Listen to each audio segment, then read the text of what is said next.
So there's a lot of different things. By the way, I want to let you know that from Florida, it's only 35 minutes from the beach. Melbourne's not too far away from that location. They have a Starbucks too, Richard. They have Starbucks there. And by the way, how many of you remember Bennigan's? Anyone remember Bennigan's? Yeah. There's a Bennigan's in Melbourne now. Yeah, they're reviving the franchise again. And there's a so if you miss those days of Bennigan's, you can go back and enjoy that during the day. I heard Bennigan's coffee is better than Starbucks. It is. Especially their Irish cream. So there's a lot of different things you can do during the day as well. So Forever Florida is a fan, and I have a photo I'm going to be sharing with the Astrophotography Showcase. It's in a location near there. So when you see the photo, you kind of get an idea of what the skies look like in that location. But again, as Richard mentioned before, it is a fantastic venue. And we're looking at doing it the last weekend of January. So great opportunities. As I said, skies should be nice and cool. It should be cool. Skies should be clear. Hopefully we'll have, keep our fingers crossed, right? If you stay out for the whole night, you might be able to catch a few things like Omega Centauri by the time. Also, sooner than that, we're still trying to finalize plans for the annual holiday party in December. We're probably going to have it here instead of Geneva because even though it's the night of the Geminids, it's also a full moon. But you are encouraged to bring your telescopes as well. So we'll set it up. You know, I like the moon. I'm kind of big on the moon. So that's another opportunity to get some help. Do a workshop. Bill, do you want to talk for a brief second about the equestrian site that you discovered at So off of Snow Hill Road in, what would that be? It would be Geneva, Chiliota, that kind of area. I think it's actually technically Chiliota. Is it Chiliota? Yeah. So off of Snow Hill Road, there's the equestrian trailhead. What is it? It's the forestry center. Little Big Econ Equestrian Trailhead. I secured a permit there through them for CFAS, and it's good through the end of this year, and I can renew it yearly. It's a really nice, big, open, grassy parking lot, basically, right off of Snow Hill. The skies are they're pretty decent, not quite as dark as Geneva, but close. If the moon's not out, you can see the Milky Way, you know. And it's just a really nice, big, wide open field. And we went out there last weekend. The skies were beautiful, they were clear. It wasn't hot, which was really nice. We weren't sweating at all. It was just beautiful out there. Fireflies just zooming all over the place. It was a good night. John Pinto, you were there. And what was it? Jim, trying to think of his last name. He was there. Lightner or something? Light, yeah. Something like that. Really good night. The Seminole County Sheriff's Office, they saw us out in the field. They stopped by and said hi. That's cool. Had a nice conversation for about 5 minutes. I think he looked through one of our telescopes and then left, you know. So it's a nice place. So if anybody wants to go out there, get in touch with me. I've got the PDF of the permit that I can email you, so you can print out the permit and have it with you in case some, sheriff doesn't have a nice day or whatever and wants to kick you out of there. You can show them the permit. It's good. I belong here. And you just got to email them and let them know that you're going to be out there, just so that they know. That's what they asked me. So it's a great place, and it's available to us any night as long as we let them know. So Just watch where you step. it is the parking lot for the equestrian trailhead. So yeah, you might want to watch where you step. I didn't notice anything. I didn't smell anything. So it's a great place. I enjoyed it. Derek, can I add one thing to the Forever Florida? We had activities during the day, a few workshops and things during the day right there on site. And then one evening the weather was not conducive, and we did a little movie night and watched some old movies together. It's a great way to socialize with your friends, meet new people.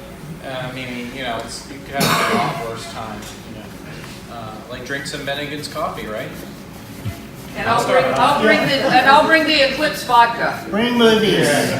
Because the only movies I had on my laptop were Monty Python's Hunt for the Holy Grail, I mean, Search for the Holy Grail, and Baby Oak Stood Still. So I'm not sure what that says about me that those were the only 2 movies I had, but bring some movies if you want a wider selection, just in case of bad weather. All right. Mr. President, you can take Thank it you up. all. Gee, my job was easy.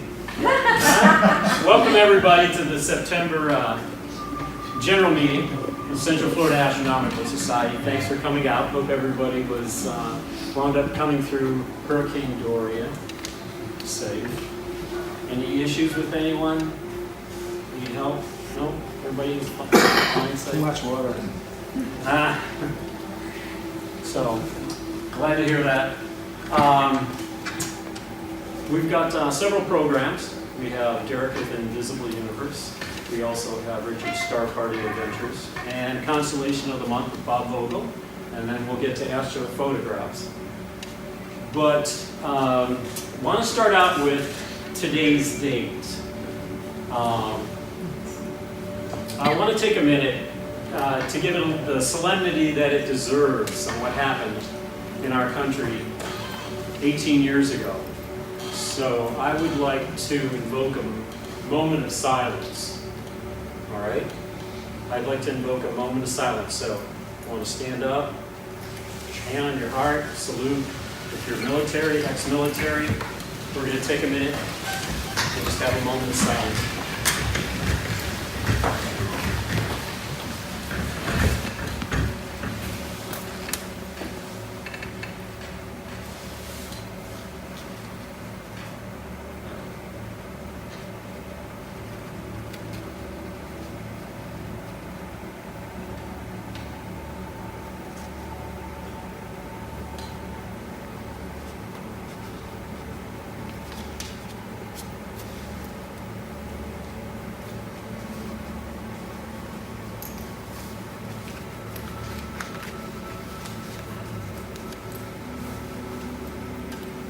Very good, thank you.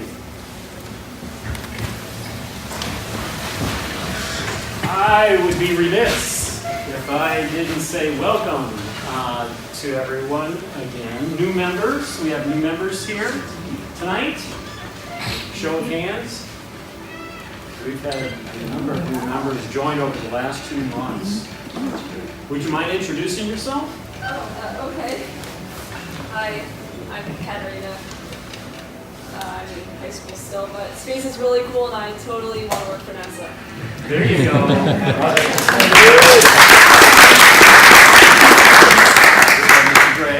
Greg Brower, retired accountant. Because like you said, you always wanted, had an interest in astronomy, never had the chance to do it, so I'm getting into it a little bit now. Wonderful. Welcome. My name is Steve, and this is my wife Sandra. We have not actually joined the CFAS. We read about it. We decided to come to a meeting just to see what it was like, and so this is our first meeting. It was good so far. Glad to have you. Glad to have you. Cover a lot of. I like tea, not coffee, though. Hey, those Starbucks infuser things are pretty good. Yes, I'm sir. Dave Murray. I've been an astrophotographer since 1973. 35mm film. Yes, Derek. Can I just make a quick announcement? Because we're going to be doing a planetarium show very soon, if being this is as a social gathering, we want to just make sure that we have people who are coming in late, they have a chance to sit down. If you guys don't mind kind of scooting towards the center, I do notice that there are some seats kind of scattered throughout the seats. I just want to make sure that there are some people, when they come in the dark, they can see kind of where they can sit. That would be great, guys. Yeah, and say hello to your neighbor, you know, and if you haven't met them, introduce yourselves, you know. Get a chance to meet your fellow CFAS members. Okay, and my last announcement before we get going. My last announcement before we get going is we have a couple people here tonight that are important to the history of CFAS. One is Ray Jones. We have honorary.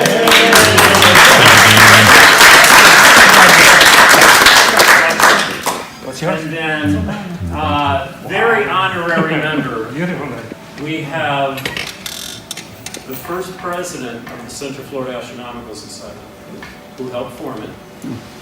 Okay. Chuck Cole. Stand up, take a bow. So he's also an honorary member. So say hi to him.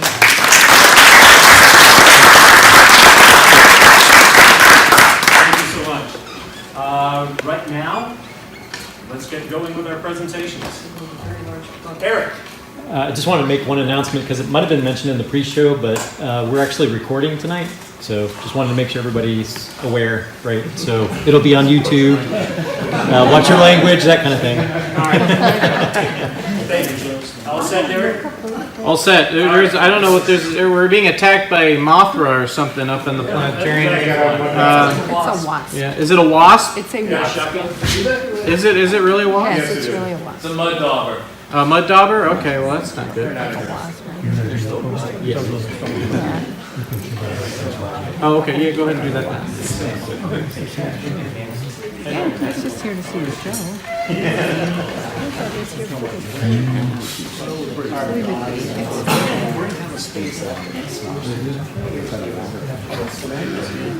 Yeah, all these announcements were supposed to be done.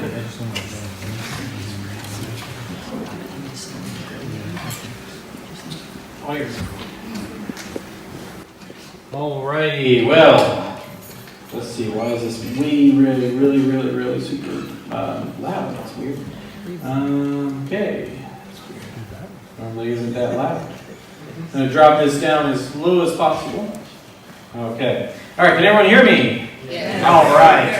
So, tonight's program is a brand new planetarium program that I put together. For September. We've been closed since May of this past year, and this program is about essentially what we can see beyond visible light. So again, this is a planetarium program that I'm presenting for the next couple of weekends on Saturday nights here at the planetarium. So if you like this program and you think other people that you may know, that being, family, friends, other CFAS members that haven't seen it, you definitely let them know this is going on. Just want to let you know that if you do come to any planetarium program on the weekends, you do get in for free. All family members associated with your membership get in for free. And in fact, we had a lady that went to Richard's Coffee and Cosmos, came to the planetarium show, and she was ready to pay. I said, no, it's free. And she was really excited about that, knowing that she just recently became a member of the Central Florida Astronomical Society and got to bring her kids to see a free program, and she loved it. So again, take that opportunity as part of your benefits of being a member. Free planetarium astronomy programs. I mean, so pretty cool. So what we're going to do now is we're going to go ahead and switch around with our programs here. So enjoy the moon for the next 5 seconds as I get things started up here. All right, now nobody here is afraid of the dark, right? Okay, good, because if you were, then we'd have some trouble. All right, so we're going to go ahead and bring the lights down, and we'll get started with our program of Invisible Universe. And by the way, if you do need to leave the planetarium for any emergencies, or if you need to use the restroom, just be in mind that it does get fairly dark in here, and during that time, it'll be very difficult to see coming back in. So that's why I wanted to make sure that everybody would allow proper seating. So for anybody coming in late, we'll be able to see the seats on the edges very easily. So, all right, is everyone ready to get going? Yeah. All right, let's get started here. So let me go ahead and turn things down, and let's get started. So, as I mentioned before, Invisible Universe is our exploration of things beyond visible light. But for thousands upon thousands upon thousands of years, humanity has been studying the night sky by using this very important astronomical device. Can you tell me what that astronomical device could be that we've been using for a very long time to look up at the night sky? Your eyes, yes. Your eyes, or if you're from New Jersey, your eyeballs. My mom is from New Jersey. My mom was from New Jersey, and I used to hear, "Dad, use your eyeballs," you know. So, anyways, yes, your eye. Your eye is the most perfect. Your eye is the best beginnings to observing the night sky. And our eye basically sees just one little sliver of what we call the electromagnetic spectrum. And don't worry, we'll talk about in detail what the electromagnetic spectrum is and what we can see beyond that. But our eye just sees one tiny little area in the electromagnetic spectrum that we call visible light. And essentially, just kind of oversimplified, but essentially light goes right through our pupil here, enters the iris, goes through, bounces off our retina and all that. But we have cells in our eyes, both we call rods and cones. Rods actually detect lights. Essentially, think about it from an astrophotography standpoint. Rods are essentially our luminance filters for astronomy. And cones are the RGB receivers. They actually receive the various different colors that are coming in from objects. Now, red, green, blue is a very important thing because essentially if you mix red, green, blue together, you essentially get the colors of the rainbow. So we can create all these dynamic colors by combining these three principal colors. So essentially that's what our eye sees. But of course, our human eye is really good at seeing visible light. And if, of course, we can see visible light and its color components if we were to essentially have something like a rainbow.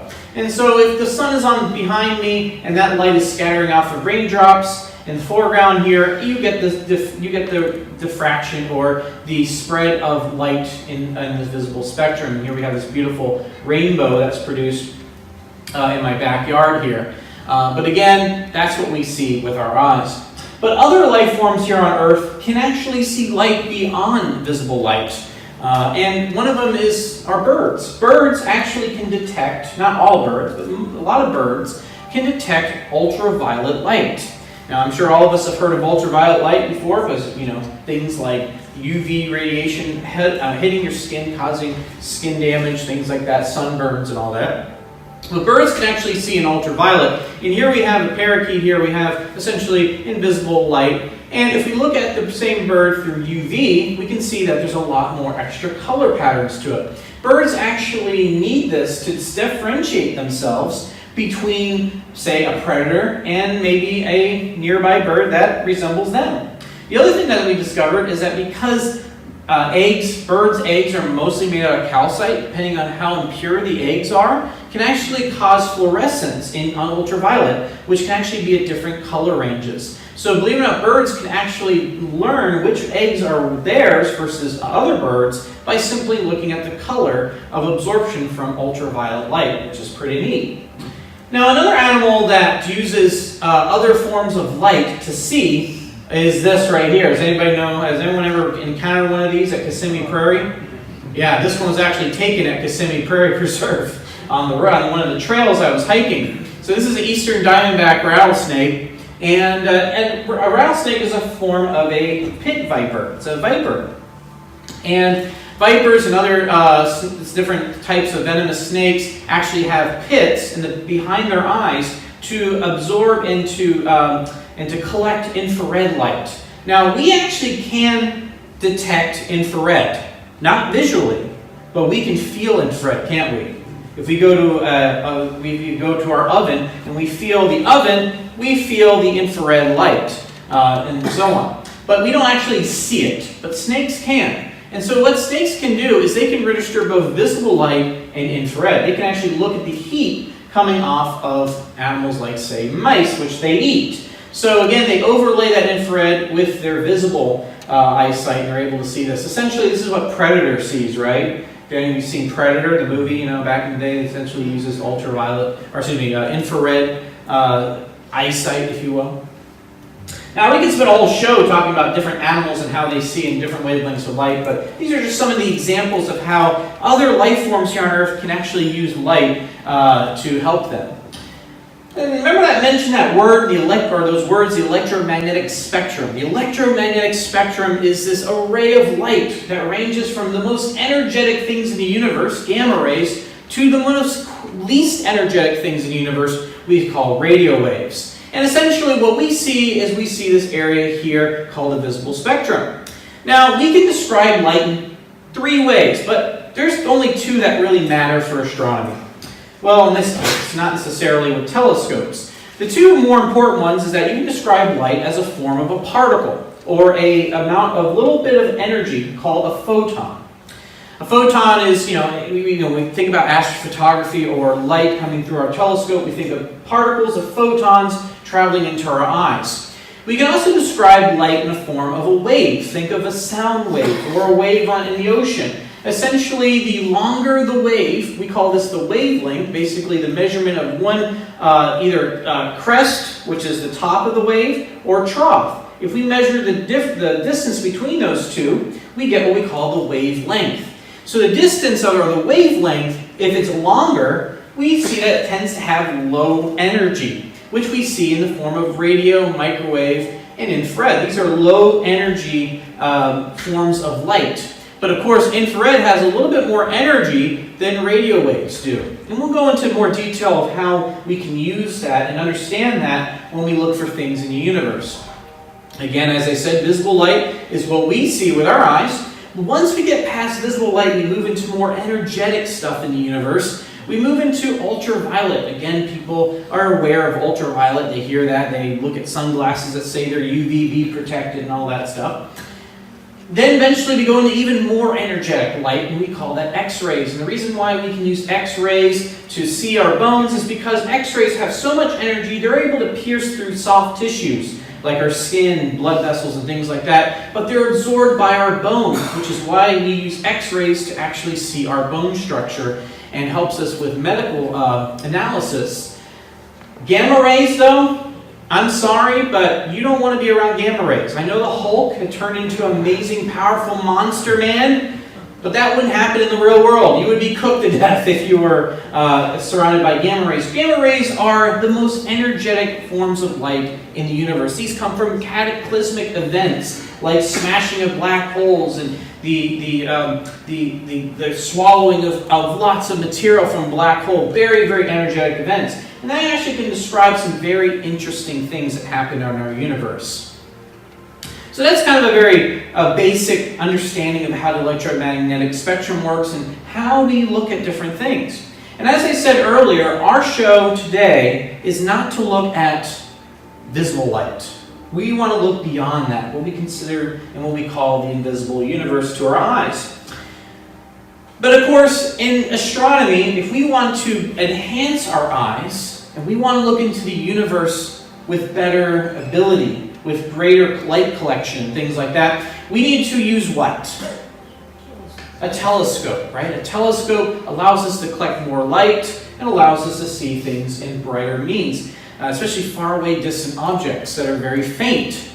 But, of course, there are other forms of telescopes that we use that are not just visible telescopes. Now, when we talk about radio waves, we build big, giant telescopes because these radio waves are very large. Their wavelengths are very large, so we need big telescopes for radio waves. So this is one of those telescope arrays that we use in astronomy for radio. This one here in particular is the Very Large Array. It's located in New Mexico. And we use a series of radio telescopes. Now, this is a big word in astronomy. We call it interferometry. Well, essentially what it does is that each telescope points at the same exact source. And what we do is we repeat the signal over and over and over again. And just like with astrophotography, we stack that image, we stack that same signal together to strengthen the signal and make it more easy for us to analyze. And all the big telescopes of the universe, of the Earth, use this interferometry skill. The Event Horizon telescopes are a big interferometer to gather so much data to allow us to look at things like the center of black holes. Now, a very large radio telescope found in Puerto Rico. This is the Arecibo telescope, and this is really exciting because the University of Central Florida has bought the Arecibo telescope, and essentially will be refurbishing the telescope and will be using it to collect and continue collecting radio signals from far distances. And this thing's about the size of a large stadium, just to give you an idea of how big this thing is. Because again, radio waves are very, very big, and so we need to bounce those very long wavelengths off the dish to focus them into the receivers. So again, radio telescopes, the bigger, the better, just like with any other telescope. Now the last telescope I want to show you is a full dome image of the ALMA Observatory. This is one of the most state-of-the-art facilities in the world, and I had the opportunity to visit the ALMA Observatory back in 2017. No, this is not Hoth. Okay, no, it looks like Hoth. Looks like we're about to battle AT-ATs, or AT-ATs as I call them. But this is another giant telescope array. Telescopes are constantly looking at different areas of the sky looking for signatures. And the ALMA Observatory is particularly looking for small, faint signatures in the radio. Things like exoplanets and other types of things like that. Now, the reason why the ALMA Observatory is over 16,500 feet is that when you have less atmosphere, you tend to have more sensitive ability to collect radio waves, because you don't have all that extra atmosphere to add noise to the mix. So the ALMA Observatory allows us to pick cleaner signatures, especially more sensitive ones, like what we find with exoplanets, which tend to be very small and tiny. So again, that's in Chile, and you actually can visit the ALMA Observatory as a citizen of the United States. Now, as far as going up to the top, well, that depends on your health. It's not exactly easy to get up there.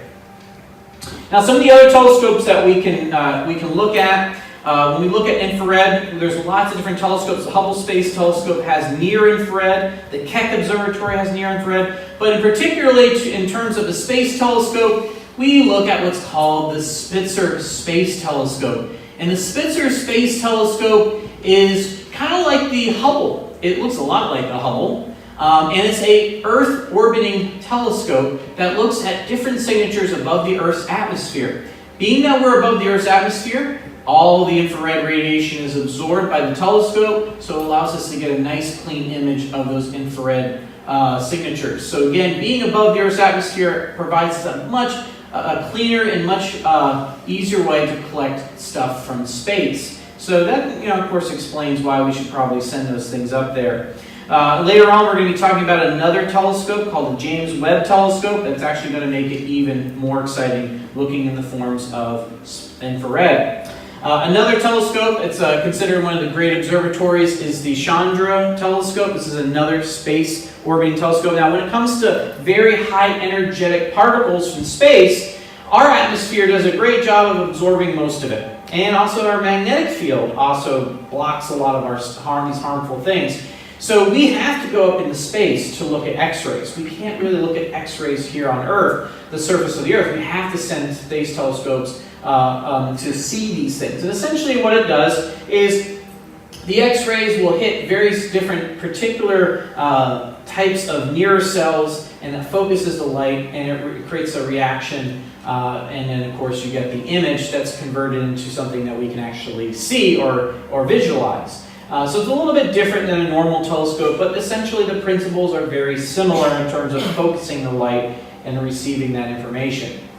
The other telescope that we look at is the Fermi Telescope. The Fermi Telescope is a sky surveying telescope. It is looking through the entire sky, particularly for gamma rays. And later on, I'll actually show you the Fermi data and show you what we've been able to detect in the sky with that telescope. And the last one I want to talk about is the Planck Telescope. The Planck Telescope is mapping out what's considered to be the very first electromagnetic radiation in the universe. We call the cosmic radiation background. And that essentially is the job of Planck, and we'll be able to take a look at that as well later on. So now we kind of get a little bit of an idea of what we use to see beyond visible light. Let's take a look and see what we've actually discovered using all these different types of instruments to look for things beyond more than meets the eye. Yes, I am a fan of Transformers, so I'm going to go with it. All right, it's a cliche. Some of you probably have no idea what I'm talking about. Some of you do. But what we're going to look at now is things we can see beyond our eyes. And what better place to start off with than in our own solar system? Now, of course, we are all astronomers here, so this will be very easy peasy. Can you tell me what's located in the center of our solar system? The sun, yes, of course. You would be surprised how many people do not get that question right. So yes, the sun. And why do we want to look at the sun and other different wavelengths of light? Well, the different wavelengths of light can tell us a lot more about the sun in terms of its energy output. So here's different wavelengths of light looking at the sun. Now the one on the far left, you probably recognize that as the basically white light or visible light that we see from the sun. It's the photosphere of the sun. The one that kind of looks red is an X-ray source, and the one on the left or the right is a ultraviolet source. And both X-ray and ultraviolet tells us the sun is extremely energetic. That's because deep within the sun's core, we have this process called hydrogen or nuclear fusion, which essentially is the bombardment of hydrogen atoms and essentially through a process of exchanges of neutrons and releases of alpha particles and all these different things, essentially creates energy and releases it in the form of photons. All this energy heats up the core of the sun to about 30 million degrees and the surface temperature of the sun to about 10,000. This creates a superheated plasma that rotates slowly, which essentially generates magnetic fields. So the sun is surrounded by these large magnetic fields, which we can see in the form of both X-rays and ultraviolet. Now I have here, we've drawn some electromagnetic field lines in here just to kind of visually show the location of these magnetic fields. Well, as the sun turns, just like Christmas lights or things like that get tangled up, these magnetic fields get tangled up and sometimes they snap like rubber bands. And what you get is you get things like coronal mass ejection. So here is an X-ray image taken from the solar heliospheric observatory of a coronal mass ejection. That basically is a huge explosion on the sun's surface, and that's caused by the eruption of magnetic fields. Now, the sun is also, when we look at the sun in X-rays and ultraviolet, we find that the sun is releasing a tremendous amount of alpha particles. Basically, an alpha particle is a hydrogen atom that lacks an electron. We call it the solar wind. The solar wind is basically a huge, imagined wind, quote unquote, of alpha particles shooting off into the universe. Our Earth is protected mainly by these huge streams of solar wind particles. We have a magnetic field. The Earth has a magnetic field that blocks this stream of particles. But other planets are not so lucky. We're going to talk about one of those planets a little bit later on. Now, another place that has been kind of a mystery for us for many years until the discovery of using other wavelengths of light is the planet Venus. Now, when we look at Venus through a telescope here on Earth, it's very extremely bright because essentially of the high reflectivity of Venus's clouds. The clouds of Venus are primarily sulfuric acid as well as carbon monoxide and other things. But essentially, the planet is completely covered in clouds. So when the very first time we've been able to actually observe Venus, we learned that Venus was hard to see. What was happening underneath the surface of Venus? Well, when we sent Magellan to Venus, we were able to actually send down radio waves to bounce off the surface of the planet. It's kind of like a giant echolocation. The radio waves pierce through the clouds, bounce off the surface, and head back to the spacecraft. So by doing that and mapping out the entire surface of Venus, we're able to actually take a look at the surface of Venus underneath those clouds. And what we discovered essentially is through the absorption of the atmosphere, we found out that the surface temperature of Venus is about 900 degrees Fahrenheit. So very, very hot. Now, just to give you an idea, it would take you 1 minute and 15 seconds to cook a pizza. So it would be the fastest pizza place in the universe. This would be the pizza planet. But if you're a Star Wars fan, this would be Darth Vader's home. It is a lava planet. We discovered that the surface of Venus glows at night. It also has huge fields of lava, molten rock on the surface of the planet. So this is a very dangerous world, a place where you and I could never truly step foot on. But because of our ability to use other forms of light, we're able to unlock those mysteries of what happens underneath those beautiful clouds of Venus. So we looked at the sun, we looked at Venus. Another place that's very interesting, remember I was talking about that the Earth's magnetic field blocks a lot of that solar wind from the sun. Some of that solar wind does get trapped by a magnetic field and is sent down towards the poles, which we now call the aurora. The aurora essentially are the reaction, the exchange of those alpha particles with oxygen and other elements, other gases in our atmosphere, and that releases light. So essentially we do get a little bit of that interaction with Earth, but most of it keeps, our magnetic field keeps it away. But Mars, the planet Mars, the place where we want to visit next in the solar system for humanity. We now know, based off evidence from the various different rovers we sent to the surface, that Mars was a wetter planet. We know that Mars had a significant amount of oxygen because we find out the entire surface is covered in oxidized rust. And we now know that at one time Mars' atmosphere was extremely dense. It had a very similar Earth-like atmosphere. But what changed? What caused that? And we have a pretty good idea now what's happening here. And the reason why we know is because of a spacecraft called MAVEN. MAVEN was launched not too long ago and is now orbiting around the planet Mars. And the planet Mars, this spacecraft is essentially observing other wavelengths of light based on what's happening on in the Martian atmosphere. What we discovered is that the Martian atmosphere has been heavily removed by that solar wind. So when the solar wind comes off of the sun, it travels through the solar system and hits planets, or tries to them, but most of the planets like Jupiter and Earth and Saturn and all have magnetic fields. When it comes to Mars, since the core of Mars cooled down and is no longer generating that dense magnetic field, it's getting constantly bombarded by these alpha particles. And what we discovered is by using MAVEN, we've been able to, all right, what's going on there? There we go. We've been able to actually notice that there is lots of different atomic elements surrounding the planet Mars. Essentially, atomic carbon and oxygen is found in hydrogen. Well, we now know that Mars did have a lot of oxygen in its atmosphere. We also know that Mars also had a lot of water. Well, what happens when you take hydrogen and oxygen and combine them together? You get water, right? You can also get hydroxide and other things like that. But you get water. And we also found that as the solar wind hits the Martian atmosphere, it basically wipes out a lot of those different molecules and diatomic molecules like O2 and O3 and C2 and all things like that. And essentially knocks it out into the outer atmosphere, what we call the exosphere of Mars.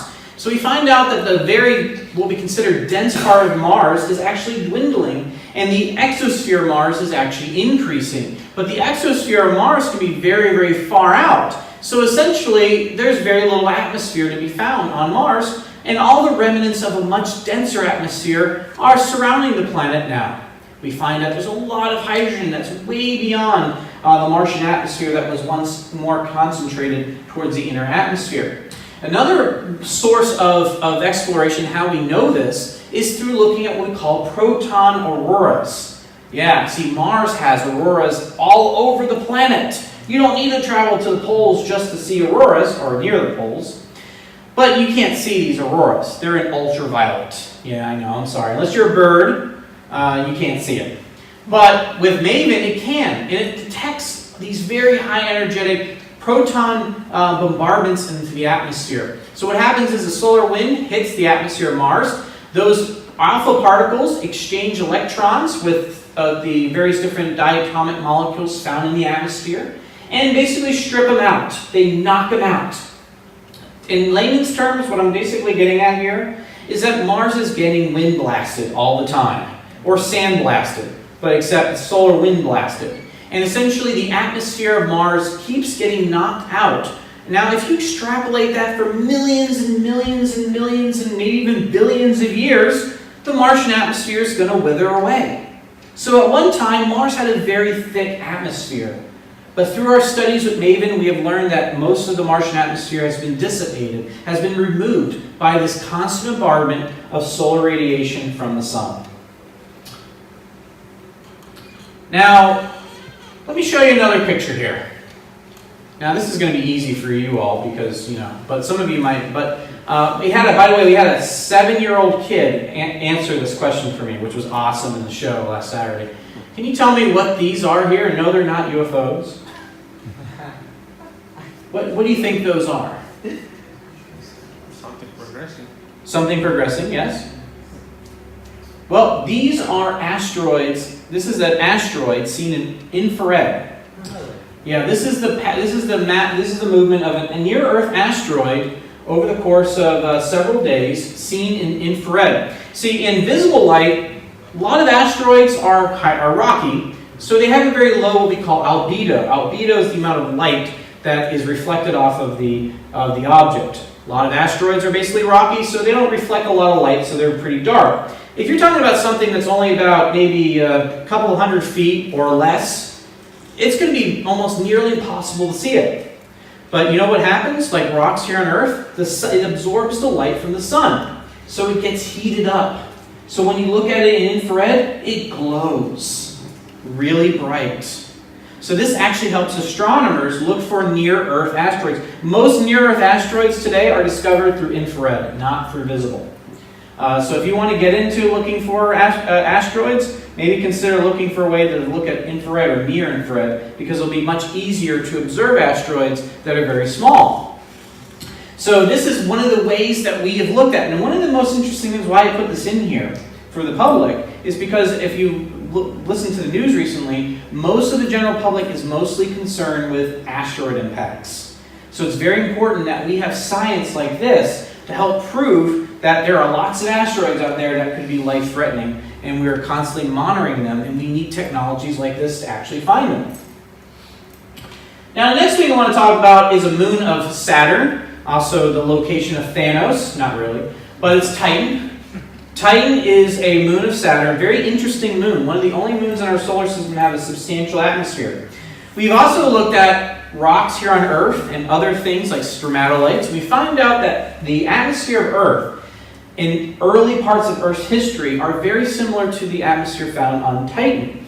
It lacked oxygen in the atmosphere, and it had a lot of organic molecules in this kind of haziness surrounding the planet, just like with Titan. Titan looks orange because of this soup of all kinds of weird organic molecules that are in this haze surrounding the planet. Again, we can't really see it very well in visible light, but when we use infrared, just like with Venus, we're able to pierce through the clouds and we're able to actually see the surface. And we've been able to detect liquid methane lakes, various different other organic molecules. We even found traces of amino acids and things like that on the surface.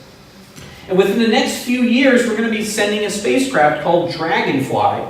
That's a little drone that's going to be able to land on the surface of Titan and skim around looking for traces of potential ingredients for life, or if we get lucky, life itself, which would be very incredible. Such a pessimist, right? Very good. Well, I'm disappointed it's not going to take a swim in the ocean. Well, yeah, that would be pretty cool.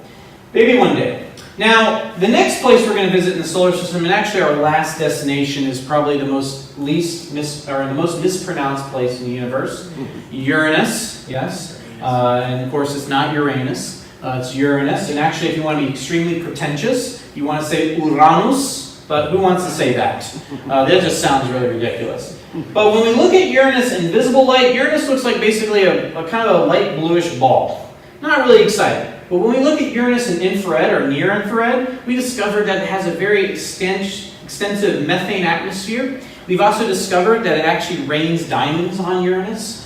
And we also found, remember the asteroid thing, where how asteroids glow in infrared? Well, the rings of Uranus are primarily rocky, and they glow in infrared. So we're able to actually see the ring structure of Uranus in near infrared and infrared light. So again, meaning that the rings are primarily invisible to visible light, we can actually see them pretty well in infrared. So that way and this gives us a general idea that they're primarily rocky.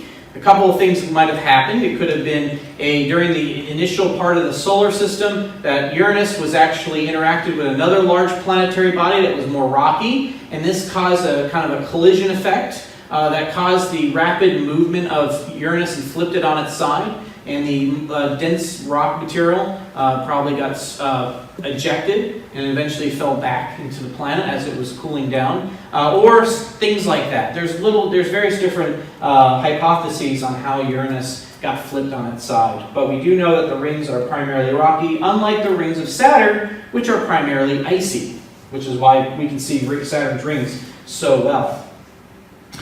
Now, what we're going to do is we're going to shift gears. We've been talking about the solar system. Now we're going to go ahead and talk about exoplanets. And for the last 40 years or so, we've been able to find a tremendous amount of exoplanets all throughout our solar system, or all throughout our Milky Way galaxy. And this is just a limited number of locations in our Milky Way we've detected exoplanets. So each one of these markers represents the location of a star that contains one or more exoplanets. Now, the primary way we've been able to look for exoplanets has been through the transiting method. And what I'm going to do here is I'm going to come up to the front of the planetarium and I'm going to talk about the first primary way we've been able to look for exoplanets. And I'm not going to shine this directly into your eyes, but can everyone see the lights? Look into the eye. Like there are 2 lights, not 4 lights, if you're a Star Trek fan. Now, basically what we've been able to do for a long time is the only way we've been really able to prove that exoplanets exist is we've been able to notice that an object goes in front of that star. We call that a light curve. Essentially, as the planet goes across the star's path, it blocks the light of that star. The light of that star, or the luminosity of that star, dips a little bit. And by looking at a principle of luminosity versus a period of orbit, we can then calculate the mass of that object to determine that it clearly is not a star, but that of an object like a planet. That's been primarily the best way visually to observe exoplanets. But in the last decade or so, using near-infrared technology with big telescopes like the Keck Observatory and other big telescopes, eventually the 30-meter telescope will help even further, is we've been able to actually physically see exoplanets orbiting around stars. And just in case that is a star, all right, that's just, But what they use, this technology is called an occultation disk. So what they do is they black out the light from the sun, kind of like you hold your eyes in front of a light source to see behind it.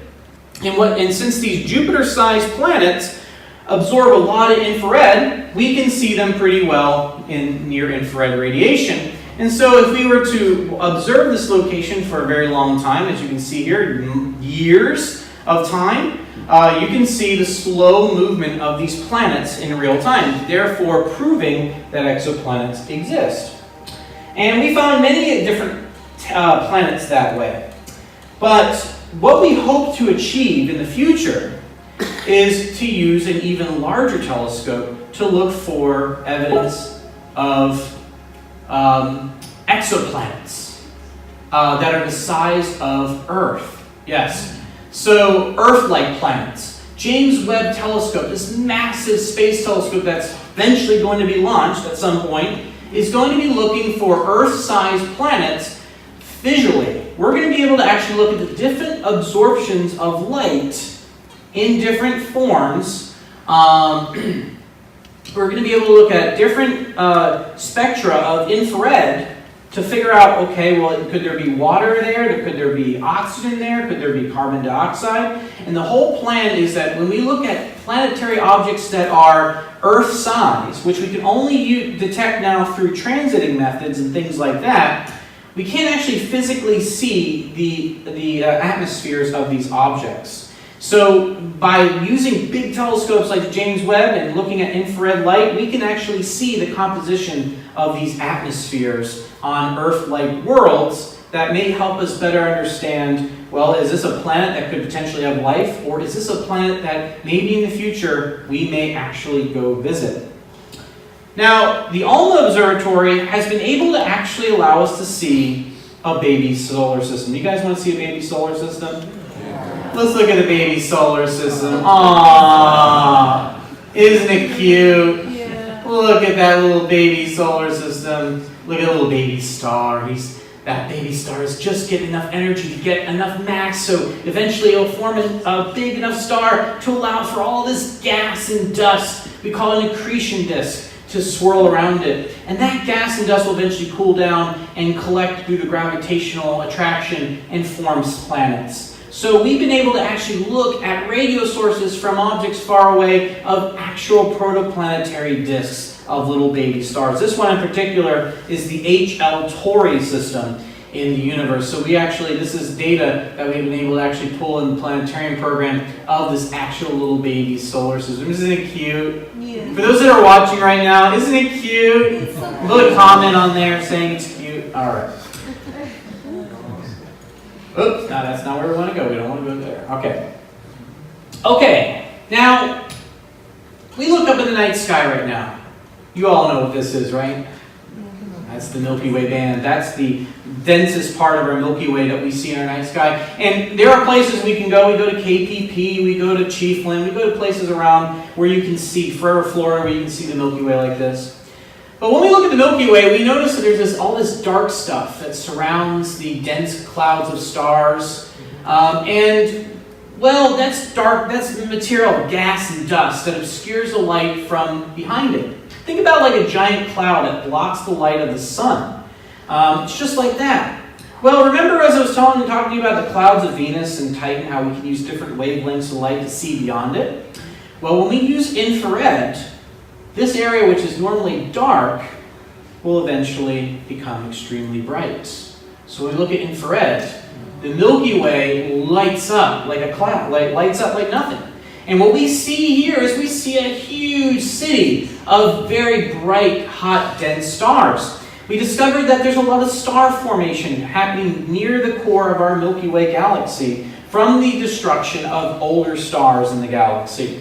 So we now know that when big stars blow up, they release lots of gases, and we'll see in our astrophotography photo showcase the Veil Nebula and all these other objects that essentially release all these different atomic material that will form stars and planets. Well, we were able to actually see a lot of that. We're actually see the hydrogen gas clouds that form new star systems and all these different things that make our universe really cool. But again, just to kind of show you just what we're missing out, just how bright and beautiful our Milky Way is. And we're able to actually pierce through that dark nebulae by looking at infrared. But what about the Milky Way in very high energetic energy? Well, remember that Fermi satellite? Fermi was able to map out the universe in gamma rays. Now, if you look towards this area of the Milky Way, do you see that there's that really extremely bright source? Well, that is an extremely energetic event. Then that is absorbing so much energy, it's releasing more gamma rays than you would ever want to be around. Well, that piqued our interest, and so what we've been able to do as astronomers is we'd be able to zoom into that object, and looking at it, we're able to detect that there is a very hot, dense source. This is an X-ray, by the way. A very, very energetic source surrounding that, which we call Sagittarius A star. And Sagittarius A star is the location of our supermassive black hole found in the Milky Way core. And because that supermassive black hole is very massive, it absorbs a lot of material surrounding it, and that superheats up the energy 50 to 60 million degrees, and that essentially releases gamma rays. And those gamma ray sources come from the center of the galaxy towards us here on Earth. And we're able to actually map out the exact spot using the Fermi data of the location of this supermassive black hole. Well, what we've also been able to do is by now knowing that there are supermassive black holes in the center of galaxies, we've been able to actually map out another supermassive black hole. But there's this whole thing here called redshifting. As an object is further away from us, the energy cools down over time. Essentially, think of a rock being thrown into the water. The waves are very concentrated towards the source of impact. But as it moves away, the waves start to get longer and longer and longer. Well, imagine a galaxy that's 55 million light years away, say M87, that has a very active core.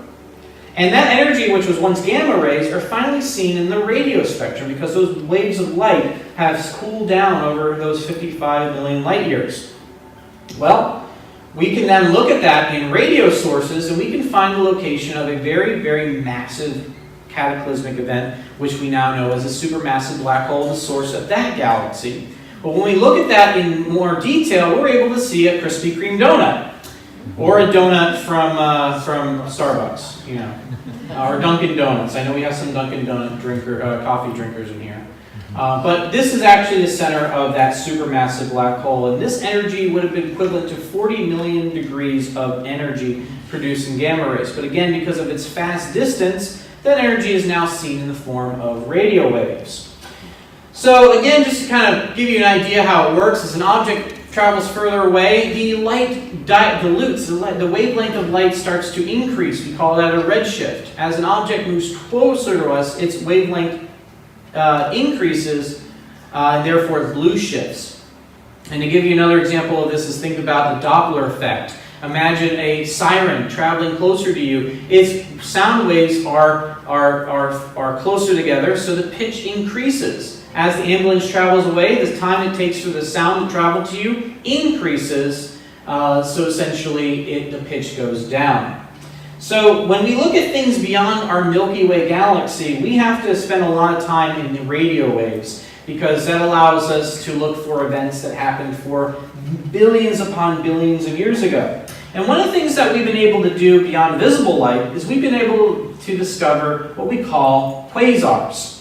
And what we're going to do now is we're going to go ahead and start at the Earth, and we're now going to zoom away from the Earth, and we're going to travel out into the depths of the universe. So here we go. We're going to go ahead and zoom out now, make our way out of our solar system, and slowly leave our Milky Way behind. All right, so we're going to leave our Milky Way behind here. And now we're going to go ahead and leave our universe, our Milky Way, leave our local cluster of galaxies, and eventually fly out to 20 to 30 billion light years from the source of our home. And as we get further and further away in the depths of the universe, we start to locate the location of what we call hot active radio galactic objects, which we now call today as quasars. And quasars are home to very, very, very active cores of what we consider proto-galaxies or early forms of galaxies that are very, very far away. And we've been able to actually map out all these quasars. Look at all of them out there. And we've been able to get a better grasp of the structure of our universe. But if we continue to move further away, eventually we're able to detect the earliest forms of light in our universe. We call it the cosmic radiation background. This is energy gathered by the Planck telescope, which shows the first ionization of hydrogen. Basically, imagine before atoms became to be, you had subatomic particles that eventually formed our neutrons and protons. They connected together, and little electrons eventually fell around those nucleuses of those atoms, and eventually when they changed their energy state, they released light. This is the first time we see that exchange. This is the first time we're able to actually see light in our universe, which is nice, mostly uniformly distributed. But we also have been able to know that essentially this is as far back as we can go with light. This is the wall of the universe when it comes to looking at light in the universe. Beyond that, light didn't exist. You didn't have the electromagnetic spectrum before that. But physicists think that gravity existed during the origins of the Big Bang. So if gravity existed during the formation of our universe, the next step is to look for gravity. And just recently, we've been able to actually detect gravitational waves of interacting black holes using the LIGO Observatory.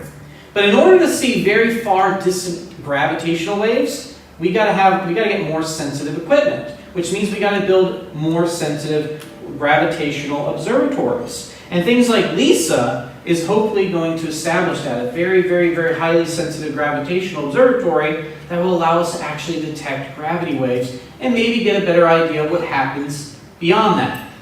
The other part of the invisible universe that we don't quite know for sure of right now is that we know that there are tons and billions of galaxies that fall in these giant superclusters. We also know that these galaxy clusters are held together by this thing we call dark matter.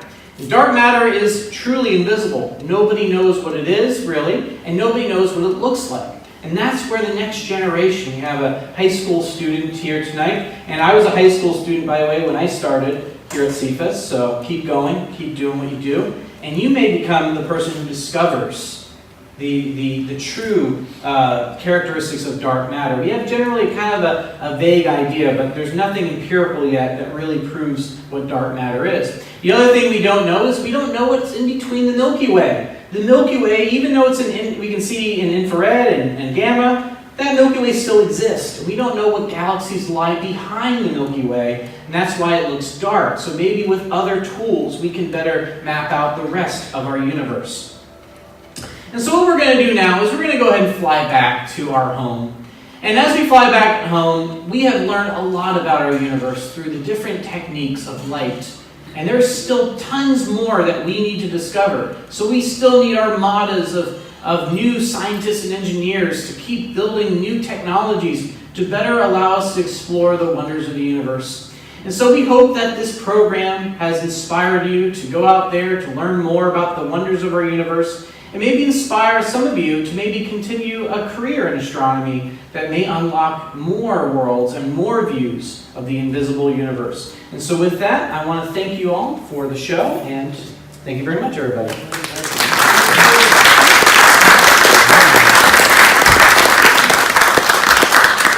All right, we're going to go ahead and bring up the lights here. Eric, do you want to mention the break? Or?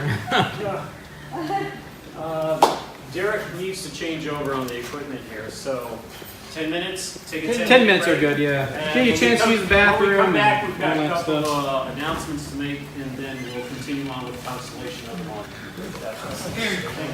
Thank you. So we will be getting together in order to get shirts, hats, stickers, all kinds of stuff. Here's Justin. And so we will be working on that over the next couple of months. Something that we've always wanted to have available. So it looks like we're going to get it done. Yeah, who loves this logo? I mean, this logo is amazing. So I want to say hats, shirts, hoodies, bumper stickers. So I'm excited to jump on board. Refrigerator magnets. Yeah. Everybody needs one of those, right? Yeah, cups. And let's see what else we have going. We've got a number of events coming up on the pre-show slides. September 20th, I know Len and I are going out to Carillion Elementary. And we have a lot. And who else? So there's someone else. Yeah. John Pinto. Okay. And for those new to CFAS, last year we had approximately 60 outreach events. Elementary schools, which usually do STEM nights, science, technology, engineering, math, or STEAM nights, science, technology, engineering, artists. Yeah, and math. All right. And we get invited to a lot of those, a lot of outreaches, Boy Scouts, Girl Scouts, that sort of thing. And so then you do not need a telescope to join us on those. All right? You can come out, help us, crowd control, talking to folks, that sort of thing. Then I believe the next event was October 5th, which was Observe the Moon Night. And Trotwood Park would be the location for that. And here. And here. And let's see, October 4th, over at, of all places, Starbucks. All right, Lake Mary. Rich and I went there last Friday, so we had 50 people come and take a look through telescopes, so that was very good. We just set up a telescope look at the moon. So we set up a couple telescopes, show folks the moon. You take photographs through my scope, his scope. He's got a camera adapter. Actually does zoom in video, and these folks are out of their mind when he goes, zooms the moon in, and gives them a 2 or 3 minute video just scanning the moon's surface. Beyond impressed there. All right, so that's always fun. So Richard was talking about doing that October 4th and October 5th. And then we have on October 19th, the Spooky Star Party. And an event that wasn't listed, November 11th, make a note of this. We have a Mercury transit starting at 7:34 in the morning, right around 7:30 in the morning, Monday morning. And so I work over at Harcourt Publishing. It's nothing to do with education, right? Certainly it is. We publish school books. So my thing is I'll take my telescope out there. Eclipse, sorry. Wipe that off. Transit of Mercury starts about 7:30 and it's going to last until about 1 o'clock. All right. The middle of the transit is right around 10:40, but one by one, in groups, everyone in the building. We've got about 500 people in the building. Little at a time, they'll come out and take a look. So, fantastic. So, there's a really great website called Time and Date. Put in Time and Date, Orlando, Mercury Transit. And it's got a great simulation of that event. A fantastic simulation of that. Derek, we're gonna be having an event all day long here at the college, so we're gonna need help with that. Okay, and then special next month, we have our annual elections going on, and Bob Vogel will speak on that. Elections. Yes, I'm Bob Vogel. I am your outgoing board member at large. As you may have noted on the slides that we had pre-show, the listing of the board members. We have, of course, 6 positions, 4 of the basic positions of any organization: president, vice president, treasurer, and secretary. And then we have 2 at-large board members. They have the 4 main positions are 1-year terms. The board members at large are 2-year terms that stagger. So each year, a new board member at large joins the board, and on their outgoing year, in the position I'm in right now, we take the responsibility of conducting the elections, and they're held every October, which is our next general meeting, a month from tonight. And so we're always seeking involvement of new faces, new blood, so to speak, new ideas, people who want to have an opportunity to become more involved in the running of the organization. And toward that end, all of the positions are technically open for anyone that's interested in throwing their hat into the ring. And now, of course, we like to be able to, like I say, bring new people in, because rather than just play musical chairs where people are switching around from one position to the other, which is sometimes the case in small organizations. And we're blessed now with having a very large and growing membership, and a lot of people I see, a lot of faces I've seen here, for month after month for many years, and you may be feeling like, gee, it's always fun to come to a general meeting and see the presentations, and I'm learning a lot, but I'd like to do something more. I don't want to just sit in the audience. I think I can contribute in some form or fashion, and we encourage you to do so. Certainly a good first step is a position such as the one that I am in, or Anna Metke is our other board member at large. She will continue for another year in her position. But the board member at large is a good first step, because you have essentially no responsibilities. You just really sort of show up, and it's designed. The position is conceived as sort of a liaison between the general membership and general membership of the board, as if the board were some sort of high and mighty group of people behind this curtain that can't be talked to. And it's not like that, of course. So if you feel like if you want to talk a bit, you can go up and talk to Eric or Derek or Richard. They're all pretty accessible in that. So in that sense, there's not a lot that needs to be done from the standpoint of the board member at large. But I see my position as primarily bringing some sanity and humor to an otherwise dour group of people who meet once a month. The basic responsibility would come to a board meeting. Board meetings are held 1 week prior to the general meeting, so the first Wednesday of every month. They gather for a meal over at currently at the Perkins in Winter Park at University in Forsyth. We meet at 7 o'clock, and for roughly the same amount of time that we spend here for a general meeting, which is from 7 to around 8:30 or 9 o'clock, and during which time, again, they plan out all the activities that you see here tonight, and as well as planning for the AstroFest and all the other things. So it's a good, like I say, a good opportunity. I'm saying we're looking for people who want to take that step.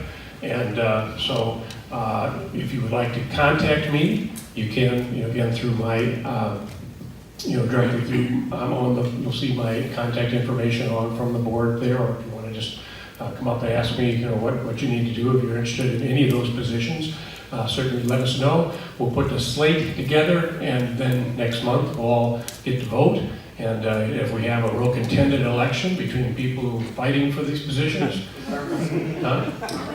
yeah, we'll do that. And we'll come up with some other way. Oftentimes it does become simply by acclamation or whatever the simplest way is. But it is, necessary for us to have these positions filled from year to year, and we invite your participation in that. So, any questions regarding the electoral process and how? Straight up vote, no. Yes, straight up vote.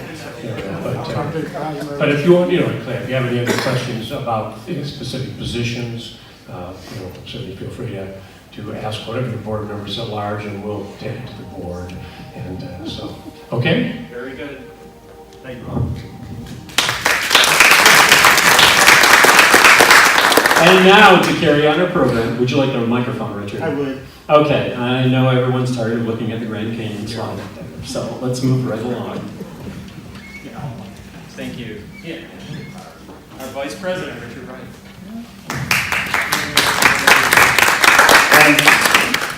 And we are going to miss you, Bob. It just won't be the same at Perkins without you. Okay, so I have the very good fortune of being able to attend star parties all around the country, and my travels are subsidized, so I get to do it quite a bit. So every now and then, when I get one or two under my belt, new ones under my belt, I'll do a little mini program and talk about these events, because some of them may be of interest to my fellow CFAS members.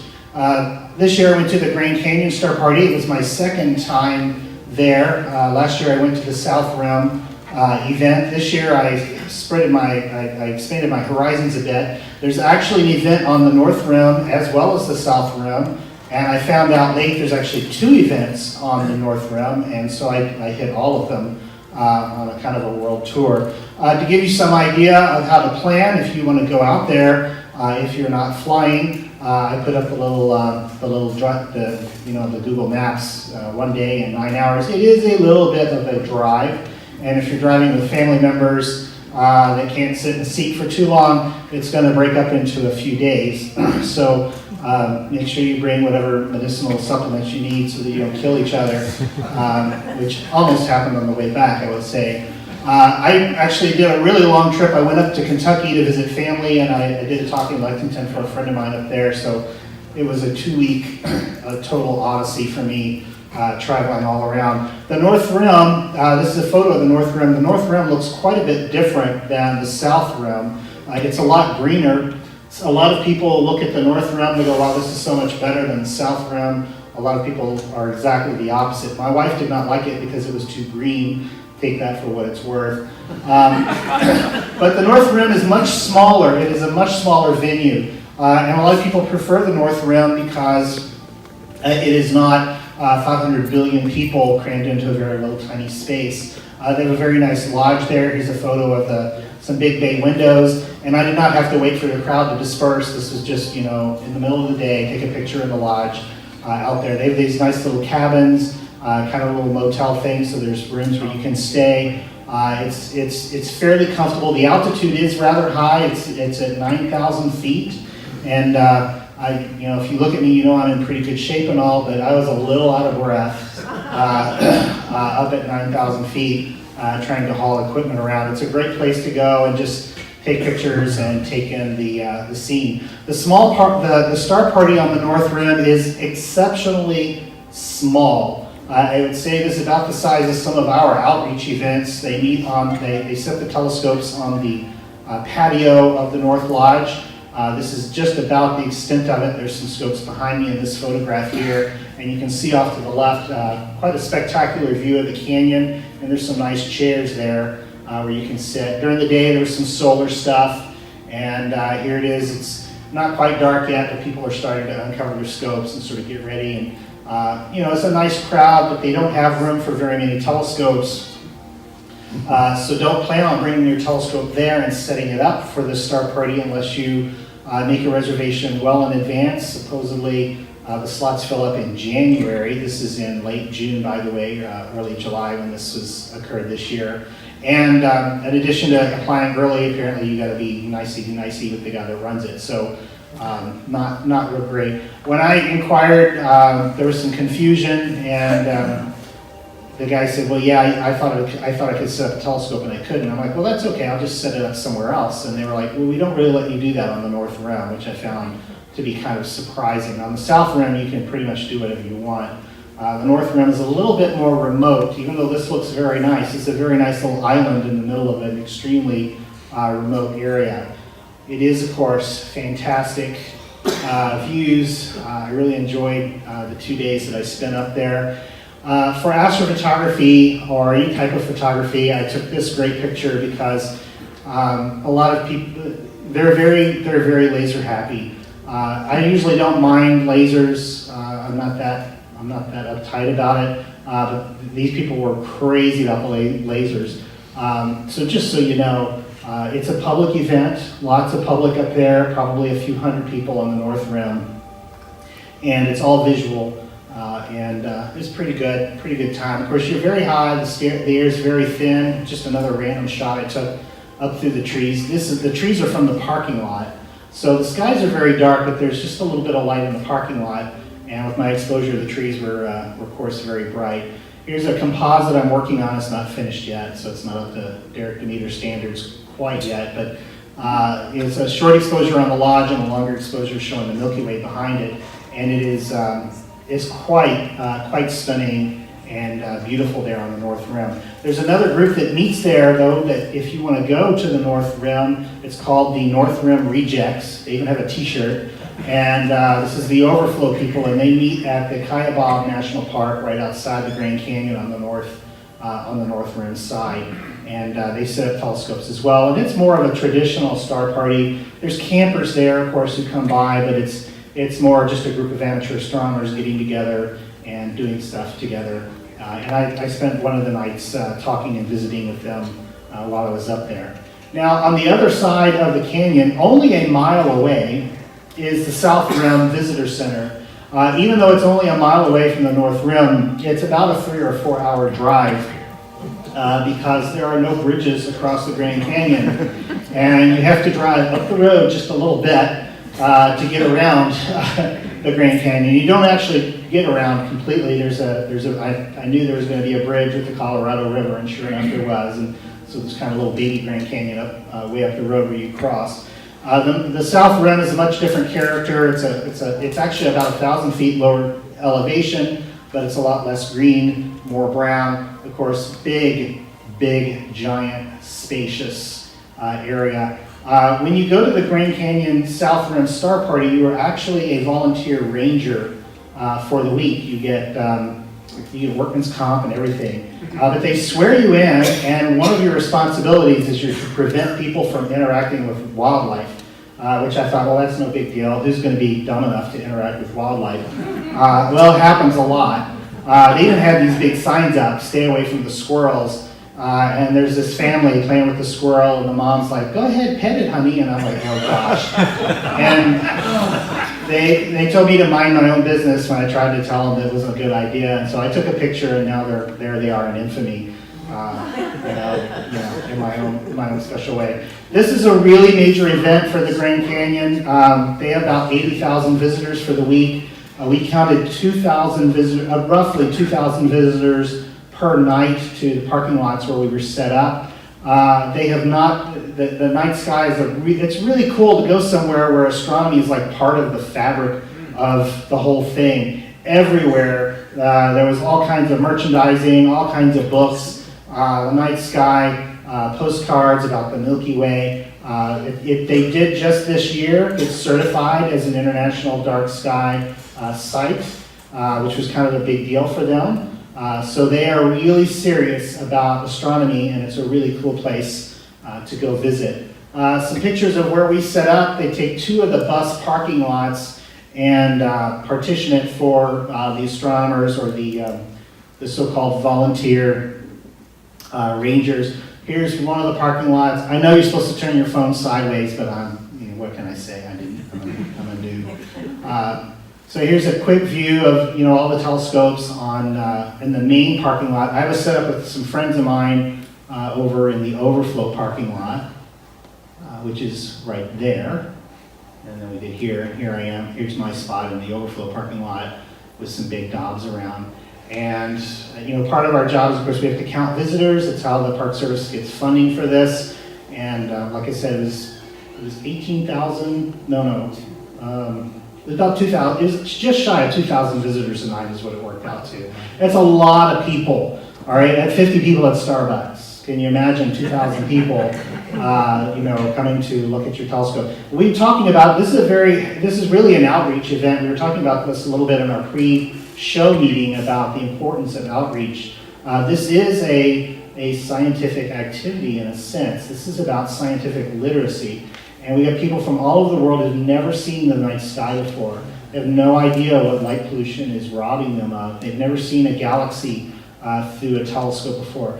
And people think that what they see in the media and the science books is all fake, but when they can see it with their own eyes, well, it opens their own eyes, and it can change people for life. And that's very important. Lots of telescopes. Great thing about these events is I always run into people I know and friends at these places. Lots of big light buckets. The sky is just fabulous there. This one I just liked especially, the little sneaking on there. The Tucson Amateur Astronomy Club is actually the main organizer of this. So it's held in conjunction with the National Park Service and the Astronomy Club. If you go around and you travel to these star parties, none of these star parties are big corporate events. They're all backed by a major astronomy club in the area that provides the volunteers and the organization for this. And of course, the National Park Service kicks in. There's some rangers there that are particularly passionate about this. The skies are just glorious. I think they're some of the darkest skies I've ever seen. Shooting the Milky Way here is just not even fair. If you have a fast lens, 10 seconds, boom, I've got Milky Way. That's great. A couple of people here have expressed an interest in going next year. I'll be going again, and if you're interested, I can make sure that you're in contact with the ranger to set up for that. Laura Walker, fellow CFAS member, came out this year and came to a Milky Way workshop that I was helping my friend put on. And we were out taking pictures, and she's like, "What's this green stuff?" And one of the nice things about the Grand Canyon is the sky glow. This is ionized oxygen. Now, I'm oversimplifying, but the oxygen gets energized during the day, and at night the oxygen kind of cools off. I'm oversimplifying a lot when I say that. But when it does that, it gives off this green and reddish glow. It's kind of like aurora, except it's not aurora. It's not quite the same mechanism that causes the aurora, because it's not caused by the solar wind energizing those atoms. So Grand Canyon Star Party, probably going to be one of my favorite annual go-to events. It's a big trek from here, but it's worth it. And you can see from that video, there's a lot of cool places to stop along the way if you're in an RV. More recently, I went to the Almost Heaven Star Party, a little more approachable for you guys, and I found out that there's a couple of club members here that used to belong to the West Virginia organization. Kent, our treasurer, was actually up there when I went up there. And I have a picture of the cell phone because if you need to make a phone call, this is how you're going to do it. Because the closer you get to heaven, the worse the cell service is, for sure. There are no cell phone calls to heaven. I know there's some people who disagree, but I would contend that these all seem to be one-way phone calls. So this is a good way to do it. I haven't seen a payphone in so many years. I didn't know. It's really cool. West Virginia, they've got these, pardon me, just weird-looking buildings called yurts. I'm unrefined and uneducated, so this was new to me. It looks like a spaceship. It's actually, look at my cursor over there. Yeah, there's actually a glass or plexiglass dome up there. It was all red lights inside, and it's got all this wavy stuff. And so all I needed was some Anya playing in the background, and I could have done that, you know, in heaven. And here's a little like mini yurt with a little sign to keep away. I was standing next to this taking some Milky Way shots, and I heard something rustling, and I went over and looked, and there's somebody in there sleeping. And I'm like, wow, I feel rude now peeking in on somebody sleeping, but anyway, it's kind of cool. It's a really beautiful site. Unfortunately, I was only able to stay one night because when I left on my big adventure to West Virginia, because I was visiting friends as well, it was raining in Puerto Rico, and by the time I got to no cell signal of any sort, there was a Category 3 or 4 hurricane going to roll across Daytona Beach, and I had, of course, left my wife at home. And I forgot to fix the generator. So yeah, so I only stayed one night, and then I came home. I got about a couple of hours out, and she calls, and she's like, oh, you get signal. She says, yeah, the storm's turning, you don't need to come home now. It's like, well, all right. Here's my one Milky Way shot. I actually took this during twilight. The sky was pretty blue, and it's really beautiful. It's cloudy there a lot, but it's a really nice site. It's about 4,000 feet, so you get a little bit of boost from transparency. Seeing's not very good if you're a high-resolution imager. It's not going to be super awesome. What's it close to? What big city? What big city is it close to? None. That's why it's so dark. It's in West Virginia. Let me go back. There you are. It's there. Yeah, it's there. It's in the middle of nothing, West Virginia. It's kind of close to the Maryland border. There's a little piece of Maryland that juts across there. There's a lake, Deep Creek Canyon. I got a friend who's got a house there, and that's where I was visiting before the Star Party. But, oh, okay. And that's all I have about Star Parties. My next big Star Party adventure is Nightfall, which is in Borrego Springs, California, and I'll talk about that later this month. All right, who's next? I'm done.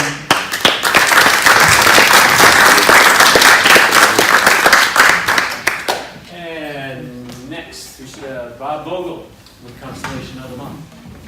I don't know what the constellation is, so tell us.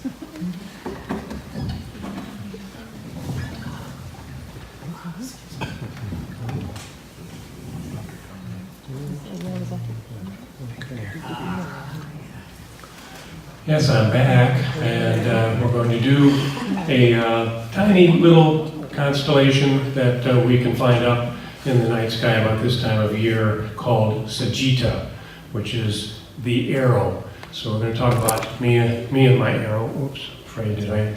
That's right. I'll straighten that back out again. And so if we look at our night sky this time of year, set up for mid-September, here we can see the constellations on the cusp, as it were, between the summer constellations that are fading into the west, and in ascendancy in the east is our fall constellations.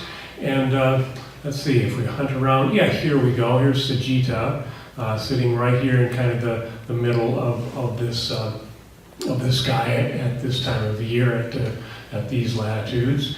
And it derives here it's seen presented in Urania's Mirror, which was a celestial atlas from the 19th century, and this is the arrow right here, along with Aquila, and this would be Sagittarius and Delphinus seen right here. So and some mythology associated with it. There are really a variety of stories, as is often the case. Now, Sagitta is one of the ancient 48 constellations from Ptolemy's listing. So it dates back to the time of the Hebrews, the Persians, the Greeks, and the Romans. And varying accounts include two of them that involve Hercules, the arrow either used by Hercules to kill Zeus's pet eagle, Aquila, or perhaps the one used by Hercules to kill the birds which plagued the people of Stymphalos. Another account suggests that, let's see which one, that it may have been, let's see, Aquila, let's see that one there, yeah, there's a third one in there. like I say, varying accounts about it. So depending, you have mythology stories to choose, that you can choose from and see whichever one that you like the best as to how to put this little arrow to use. It is, as seen here, you're really looking at this. It's just a tiny little collection of stars that comprise Sagitta. It's ranked 86th out of the 88 constellations in size, so it's the third smallest of all the constellations. So it consequently doesn't get a lot of attention, although there is at least one worthwhile object that we'll be looking at here. This is the official IAU map. It's just, again, a little segment of the sky that sits in here between Vulpecula, Aquila, Hercules, Delphinus, and this part of the sky. And you've got the roughly four stars, none of them brighter than third magnitude, really more like between third and fourth magnitude stars, the brightest objects there. Although you will see right here, M71, we'll take a look at, is going to be the lone Messier object and the lone really deep sky object that will give you reason to visit Sagitta when you're out on your observing nights. The Archer's Arrow is again made up of these stars, the four that we saw in the other depictions, and a fifth one added here. As you can see, the Alpha, Beta, Delta, Gamma, all of them 4.4, 3.8, 3.5 are either the brightest, even though that's the Alpha star. The Gamma is a little bit brighter at 3.5 in this depiction. So again, not something you're going to leap out at you when you're looking around. If you do want to go looking, and the one reason that you would take a stopover in Sagitta is to look at the lone Messier object here, number 71, also NGC 6838, a globular cluster discovered by Chasseau, seen here on the right, that eventually again was included in the Messier catalog then in 1780. It's about 12,000 light years from Earth and spans about 27 light years across. There is an irregular variable star as part of the cluster. It's relatively easy to see it, magnitude 6.3. And if you note the classification of this is using the Shapley-Sawyer classification of globular clusters, and at a 10 or 11 on a 12 scale indicates that it's fairly diffuse. As you can see, if you were looking at that, you could say, well, that almost looks like a very, like a pretty good-sized open cluster. And in fact, there's been some controversy over the years as to whether this is a very a large, bright, open galactic cluster, or is it a globular cluster? And it kind of carries features of both types of clusters, and therefore has been classified in one time or another in both camps. What makes it appear galactical is that it does appear in the galactic plane, where we know that globular clusters tend to populate a sort of a halo around the Milky Way, as opposed to the galactic clusters that are found in the galactic plane. This is found in the galactic plane, and therefore was thought of again as a galactic cluster. Also, it's populated by fairly metal-rich stars.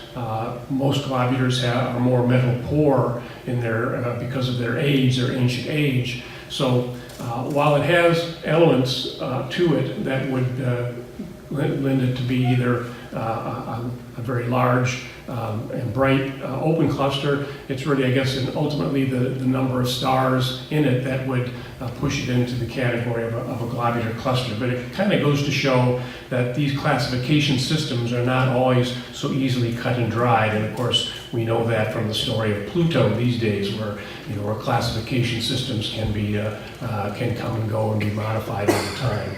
But certainly a worthwhile observation here for is M71. Again, it's about the only thing there is to look for. The point of the arrow, of course, of the arrow being in popular culture, was made by one of my favorite artists, Harry Nilsson, who put out the Point album in 1970. A very interesting story here about the boy named Oblio and his very faithful dog named Arrow, and they lived. He was distinctive in that he was the only round-headed person in the Point village, where everyone by law had to have a point. And so he went off on quite an interesting, epic traveling story as depicted in this, the album by Nilsson. If you haven't heard it, you ought to try to check it out sometime. It really is a lot of good music and a lot of fun and interesting story. And of course it was, those of us who have been around and listened to music back in the early 70s probably remember the key song from that album, which was Me and My Arrow. And again, written by Nilsson. It was made its way up the Billboard charts, even all the way up to number 3 on the adult contemporary chart. And so I'm sure it's available there on whatever music system you go to. And again, a very good parable story as to the whole idea of getting to the point. And so that will give us something to think about when we think about good to listen to as we do our observing, and recognize that, of course, the point is to observe whenever you can and whenever the weather permits. So enjoy Sajita.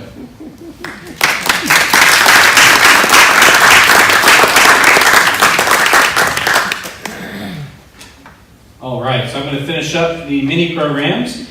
Yes, it's me again. I know you had enough of me already. So I'm going to be doing the Astrophotography Showcase. So for those that have submitted your photos via email, they will be featured tonight. If you haven't, well, and you wanted me to feature your photos, be sure to send me your photos before the meeting, and I'll be happy to share them with you. So again, if you do see your photo on the display here, on the projector, just go ahead and kind of make a mention about what you use, the cameras, all the details. Just be aware that we do have members here that aren't as familiar with the technology, so try to keep it as technical jargon as free as possible. And of course, if you want to know more information about it, we'll be happy to share those things with you later. So the first one we're going to talk about tonight is the moon. And the first one we're going to do is a photo I took this past weekend of the moon using our Celestron cell phone adapter. We had guests come visit the planetarium. On Friday night, Justin and I set the telescope afterwards. People had a really great time, and we gave every single person at the planetarium an opportunity to take a photo of the moon with them, kind of our way of doing a souvenir at the end of the planetarium show. But this is one taken with my camera. It's basically a Pixel 3, just a standard Android device with that adapter, using a Celestron CPC 1100 or an 11-inch Celestron telescope. So again, with modern technology, it's pretty amazing what you can do, with just some basic, adapters for your telescope and things like that. So if you think that, hey, I want to get really involved in astrophotography, this is just an example of what you can do. The next photos, though, are kind of a little bit step further in the technology that you can do for planetary imaging. So this would be, of course, cell phone planetary imaging. And the next one is, I believe, Richard Wright. Which is it a cell phone or is it a standard camera? I can't remember. That is an iPhone. iPhone. Okay, so we're going to have another cell phone, smartphone image. And this one in particular is from Richard Wright.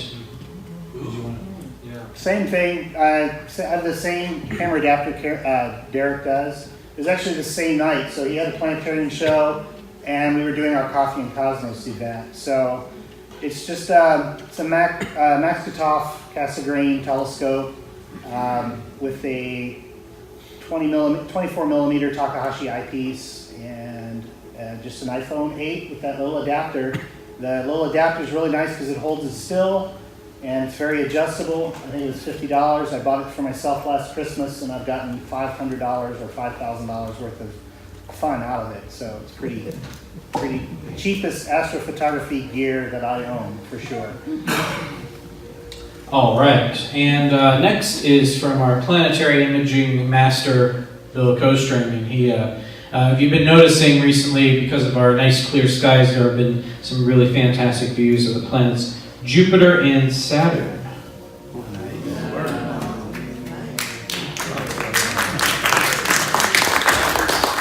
That was last weekend at the equestrian trailhead. It was nice and clear, but seeing was a little rough.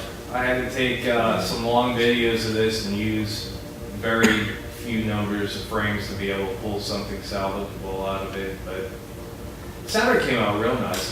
I'm kind of happy with that. Shadow on the ring. Jupiter was a little tough. It was a wavy blob most of the night, and every now and then it would settle down just long enough to kind of get close to focus.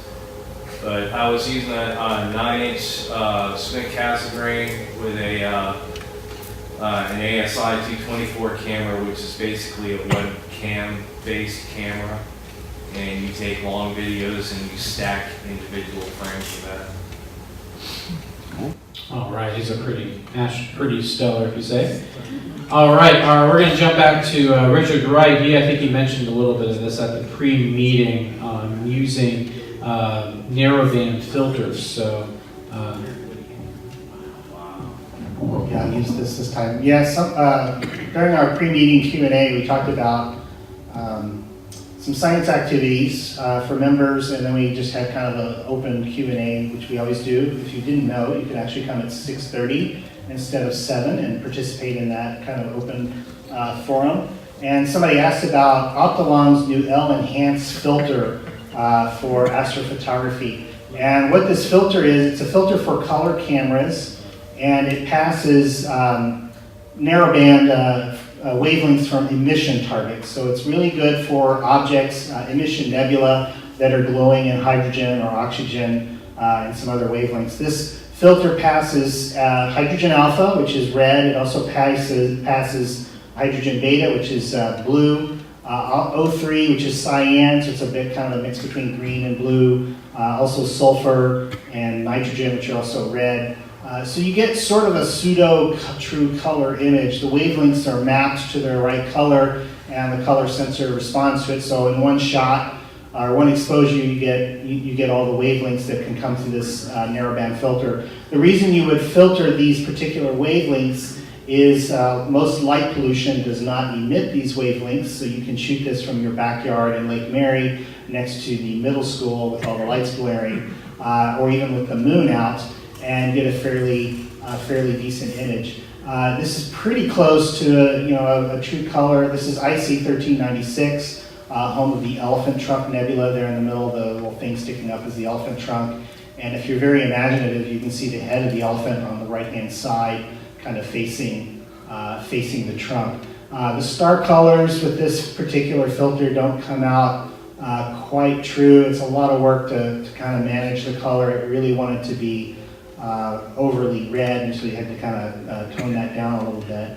The equipment was, it was a 60 millimeter Takahashi refractor, so it's a fairly small telescope, and a full frame one-shot color camera that was cooled from QHY. It was a 128C, and I think that's all the pertinence. It was a bit over-mounted because the mount I have in my backyard is really big, so I won't go into that. Little tiny telescope on a giant mount was kind of funny looking. But it's only about 2 hours of exposure time too. This object's in the north, so it's one of the few areas from my backyard where I get long enough to expose something for very long. But I think that's it on that, unless you guys got any particular questions. Okay, our next photo comes from Frank Kane, who's a member here of CFAS. He's not here tonight, but he wanted to submit his photo to show.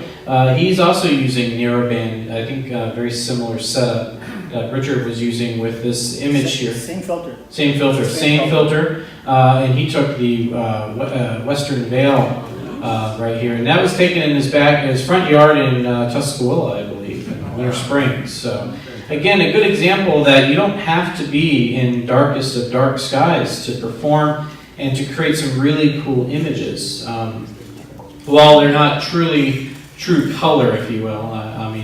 But all that blue is oxygen. Right, yeah, exactly, yeah. I mean, it is real. What it's made of. Yeah, exactly, yeah. So it actually is a really great way of teaching science too, and as well as talking about how we know, because of, this essentially is a supernova remnant, and we know that because of all the different types of elements that we find in it. Of course, those only occur during large events like supernovas that are from very extremely large stars that are able to fuse such heavy elements in the cores before they explode. So again, these are really great ways to teach people about the composition of the objects that you image. Unfortunately, I don't know all the details. I do know he uses a 190 millimeter Mac Newtonian. I use the same type of telescope with a lot of my images, and I believe he's using was it an 8 tick or a QHY?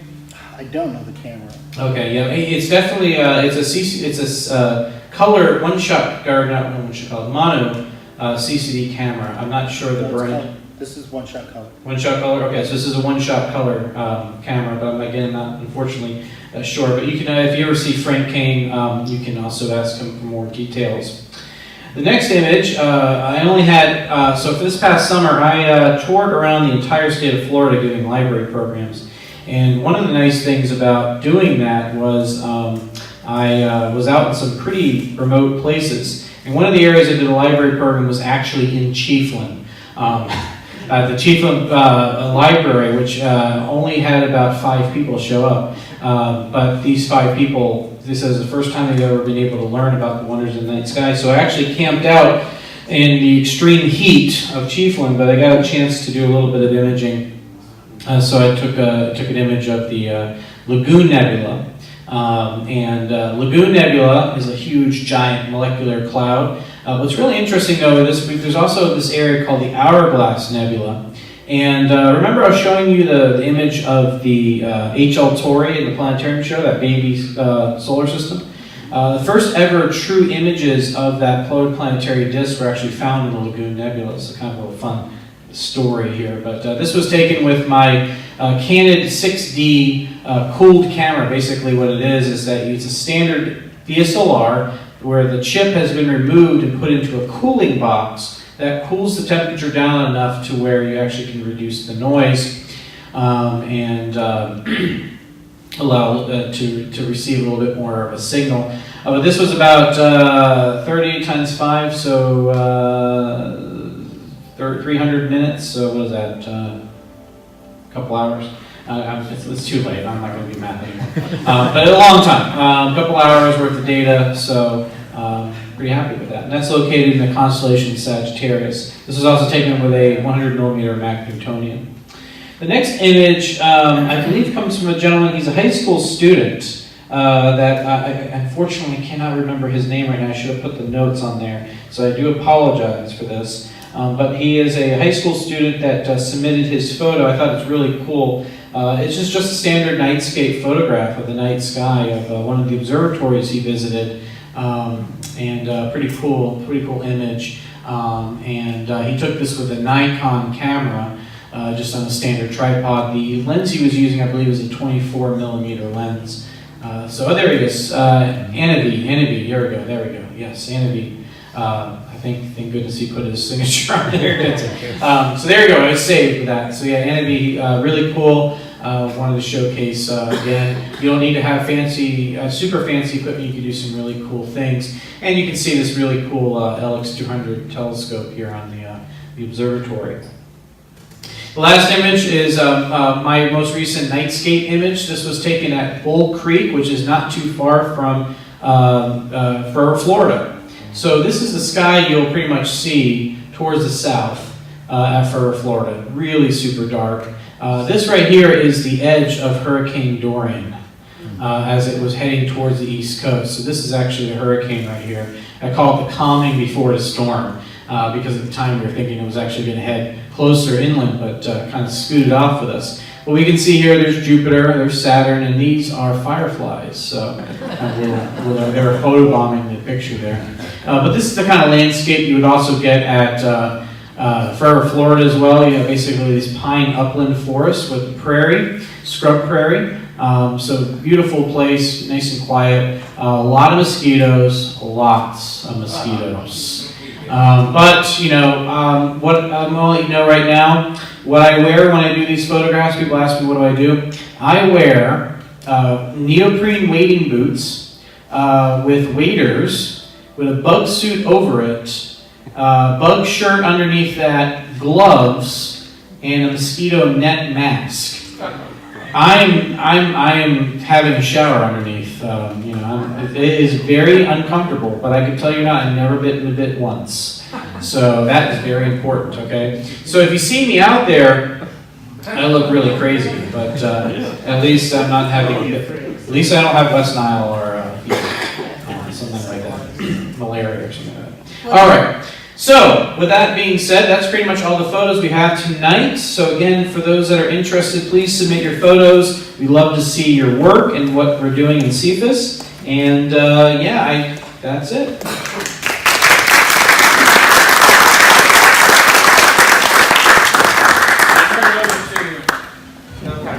Well, now we know what you're going to be wearing at the spooky nights, right? That's right. There you go. There you go. Fashion statements. He's styling now. Anything else from anyone? Now, Jupiter opposition. Remember we had a viewing here, and everybody practically had packed it up, and there were a few people that I'd stayed to talk to. One was a lady that I worked with, Chelsea. And I think you guys were joking around in that because you guys were on your way out, and I'm still talking and talking and talking. So saw her yesterday. Between her and the two friends that were there, her husband, the two friends, they went out and bought 3 telescopes. Get that, so you never know what's going to happen. You never know what's going to happen. So now the adventure begins. Anything from anyone? Thank you all for attending. Glad you're all safe from the weather adventure we had. And be careful out there. See you next month. All right? Thank you.